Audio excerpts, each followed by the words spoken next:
हाँ हेलो दोस्तों, आज इस वीडियो में जानेंगे बेटनोसोल ड्रॉप का यूज क्या है, इसका साइड इफ़ेक्ट क्या है, इसका प्रयोग क्या है, किस समस्या में दिया जाता है, कितने उम्र के बच्चे को दिया जाता है, सब इस वीडियो में आज बात करेंगे। वीडियो को अंत तक देखिए दोस्तों।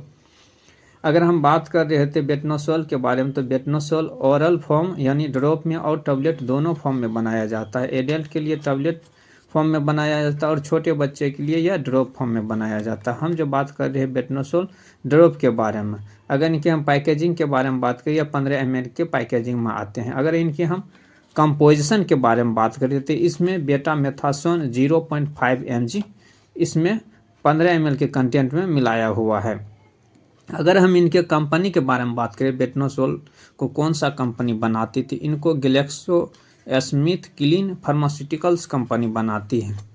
अगर हम इनके यूज के बारे में बात करें, यह कौन कौन सा समस्या में दिया जाता है, तो जैसे में छोटे बच्चे को सर्दी होना, खांसी होना, उसमें इसका प्रयोग लिया जाता है। किसी बच्चे को निमोनिया है तो उसमें इसका प्रयोग लिया जाता है। किसी बच्चों को अगर फीवर आते हैं तो उसमें पैरासीटामोल जो दिया जाता है, एंटीबायोटिक दिया जाता है, तो उनके साथ में यह सपोर्टिंग के तौर पर उसमें भी दिया जाता है। अगर किसी को स्किन में किसी बच्चों को रेशेस हो रहे हैं तो उसमें भी इसको दिया जाता है। अगर किसी बच्चे को एलर्जी हो गए उसमें भी इसका प्रयोग लिया जाता है। किसी छोटे बच्चे काफ़ी बलगम बन जाते हैं, सांस फूलते हैं, उसमें भी इसका प्रयोग लिया जाता है।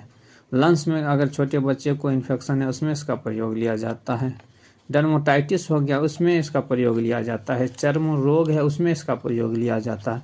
यह बेटनोसोल का प्रयोग हुआ। अगर हम इनके साइड इफ़ेक्ट के बारे में बात करें तो दोस्तों, अगर बेटनोसोल ड्रॉप लेने के बाद किसी बच्चे को पहले से अगर रेशेस है तो उसको नहीं दिया जाता है। अगर किसी बच्चे को उल्टी होते हैं तो उसमें इसका प्रयोग नहीं किया जाता है। अगर किसी बच्चे को पेट फूला फूला से रहते हैं उसमें इसका प्रयोग लिया नहीं जाता है। अगर किसी बच्चे को यह ड्रॉप लेने के बाद काफ़ी घबराहट होती तो यह ड्रॉप को नहीं दिया जाता, क्योंकि यह एक स्टेरॉयडल दवा है। स्टेरॉयडल दवा का काम है कि सपोर्टिंग के तौर पर कोई भी मेडिसिन को ज़्यादा उसमें हेल्पफुल करके ज़्यादा से ज़्यादा वर्क कर सकें।